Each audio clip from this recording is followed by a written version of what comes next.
እንደምታዩት ይሄን የመሰለ ሶስ በቤት ውስጥ እንዴት እናዘጋጃለን? ይሄ ሶስ የምን ማባያ ነው? የዶሮ chicken nugget, chicken popcorn, chicken strips, ሩቢያን ድንች ጣት የተለያዩ የቺፕስ አይነቶች ማባያ ሳንድዊች ላይ ደግሞ መስሪያ ነው። እንግዲህ ይሄን የመሰለ ሶስ ከለሩ እንደምታዩት ቢጫ ነው። እንዴት እንደምሰራው ምን እንደሚያስፈልግ ለማሳያችሁ። ለመስራት የሚያስፈልገን ጅብን ሺደር ይባላል። ጅብን ሺደር መብሹር የተፈቀፈቀ 200 ግራም ያስፈልገናል ማለት ነው። እዚህ ጋር ደግሞ ጨሌለው የዳቦ ቅቤ አንሶልትድ የሆነ በተር ነው። ምንድነው የሚባለው? ዝብዳ ጨሌለው ቅቤ ምን ያክል የሚለውን አሳያችኋለሁ ማለት ነው። በጣታችሁ ቅቤው ላይ ታረጋላችሁ። ሁለት ጣታችሁን በሁለት ጣታችሁ ልክ ትቆርጣላችሁ። የቆረጣችሁትን ቅቤ ነው የምትጠቀሙት ማለት ነው።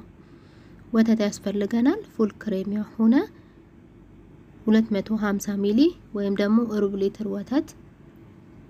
ይሄው በዚህ ኩባያ ሳደርገው የምታዩት ኩባያ ላይ ድረስ አልሞላም፣ ግን 250 ሚሊ ሊትር ነው ማለት ነው። ሩብ ሊትር ነው ይሄ ብርጭቆ የሚይዘው። እዚህ ጋር ደግሞ አንድ ማንኪያ የፍርኖ ዱቄት የሚያስፈልገናል። ማንኪያውን አያችሁት? ላይ ድረስ ጢም ብሎ በጣም የበዛ አይደለም፣ ጥንቃቄ ያስፈልገዋል። እዚህ ጋር ደግሞ ቁንደ በርበሬ ፍልፍል አስዋድ በአረብኛ የሚባለው ማለት ነው ትንሽዬ ያስፈልገናል። እዚህ ጋር ደግሞ ቢጫው የምግብ ከለር ሩዝ ላይ የምንነሰንሰው ማለት ነው። አያችሁት? ትንሽዬ ቢጫው ከለር እና ቁንደ በርበሬም ትንሽዬ ያስፈልገናል ማለት ነው። ልክ በመታዩት መጠን ድስቱን ጋዙ ላይ እንጥዳለን። ቀነስ አድርገን ጋዙን ማለት ነው እንዳያርብን። ዱቄትና ቅቤ ዝም ብሎ ራሱ እንትን ስትሉት ለብቻው ራሱ በታረቁት ያራል። አንድ ላይ ደግሞ ሁለት የሚያሩ ነገሮችን ስታስቀምጡ ካረረ ቃናው እንዳይቀየርባችሁ ቅድም በሁለት ጣታችን ቅርጽ የቆረጥነውን ቅቤና አንድ ማንኪያውን ፍርኖ ዱቄት ቡታጋዝ ላይ እንጥዳለን ማለት ነው። ከዛን ቅቤውና ፍርኖ ዱቄቱን እናምሳለን እንዳያርባችሁ። ጋዙን ለሰሳ አድርጉለትና ፍርኖ ዱቄቱ ቅቤውን በደንብ ይጥገብ እናምሳው ነው የሚባለው አይደለ?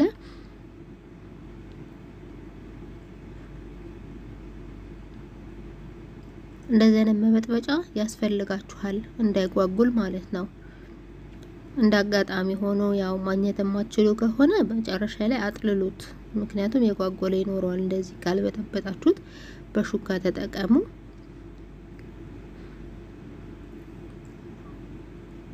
የግድ ግን ያስፈልጋችኋል፣ አለዛ እንትን ይልባችኋል፣ ይጓጉልባችኋል ብዬ አስባለሁ። ያው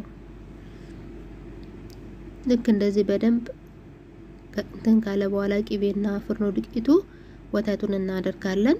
አንድ ኩባያ ከግማሽ ነው የሚያስፈልገን። አንዱ ኩባያ ሩብ ሊትር ነው። እንደገና ከሌላኛው ሩብ ሊትር ላይ ደግሞ ግማሹን እንጠቀማለን። በኩባያ እንደምታዩት አንድ ኩባያ ከግማሽ ነው። ቅቤና ዱቄቱን ካመሰን በኋላ ወተት ስንጨምር ግልብጥ ነው የምናረገው። አንዴ ቀስ እያልን አይደለም፣ ከስር የሞቀ ስለሆነ እንዳይጓጉል ማለት ነው። ወደው ጭምር አረኩኝ። አማሰልኩት ነው በጠበጥኩት ልበላችሁ። በደንብ በጥብጡ እጃችሁን የተወሰነ መፍላት እስከሚጀምር ድረስ እጃችሁን አታቋርጡ እንዳይጓጉል። መፍላት ሲጀምር ገና አልፈለም፣ ግን ያው ሞቋል። እንፋሎት ይታያችኋል ብዬ አስባለሁ። ጆብኑን እንዳለ ጆብን ሺደሩን እንዳለ ነው የምናረገው። እዚህ ጋር ከጆብን ሞዘሬላ ጋር እንዳይመሳሰልባችሁ ቢዛ ላይ የምናረገው ጆብን አይደለም፣ ይሄ ጆብን ሺደር ነው። ከዛን ቅድም ያሳየዋችሁን ቢጫው የምግብ ከለሩን እዚህ ጋር እናረጋዋለን ማለት ነው። በአረብኛ ሰፍራ ዛፈራን ወይም ደግሞ ምንድነው በደል ዛፈራን ይሉታል ማለት ነው። በደል ዛፈራን ስላችሁ ዛፈራን ከሌለ እንጠቀምበት አይነት ስም ነው የሰጡት እንጂ ዛፈራን እንዳትጠቀሙ እዚህ ጋር።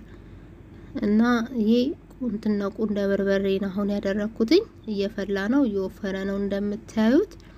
የተወሰነ ሰከንድ ብቻ ነው የሚያስፈልገው፣ ብዙ ማንተክተክ አያስፈልገውም። እንደምታዩት መጠኑ እንደዚህ ሆኗል። ነገ ለምንሰራው ሳንድዊች ኢንሻአላህ ያስፈልገናል ይሄ ሶስ ማለት ነው። ይሄንን ቪዲዮ በሌላ ቀን ወይ አንድ በአጋጣሚ የምታዩት ከሆነ ኮሜንት ስር ያለው ሊንክ አስተውላችሁ ሳንድዊች እንዴት እንደሰራውኝ ምርጥ ሳንድዊች ልክ በሬስቶራንት ስታይል ላይ ሰራውትኝ። በዚህንን ሶስ የሚሰራውት ለዛ ነው። እንደምታዩት በቺፕስ በድንች ማለት ነው ልክ እንደመጣው ማቅረብ ትችላላችሁ። የተፈጨ ስጋ አቁላልታችሁ ድንቹ ላይ በማረግ የተጠበሰ ድንች ላይ በማረግ ከላይ ጅብርን አርጋችሁ ትልልቅ ሬስቶራንቶች እንደሚሸጡት ማቅረብ ትችላላችሁ። አለያ በድንች በተጠበሰ ዶሮ በመትፈልጉት ማቅረብ ይቻላል ማለት ነው። ይሄን ይመስላል እንግዲህ ቪዲዮ ይጠቅማችኋል ብዬ ተስፋ አደርጋለሁ። ቪዲዮውን ከወደዳችሁት ላይክ ሼር ማድረግ አትርሱ። አስተያየታችሁን ኮሜንት ስር ጻፉልኝ።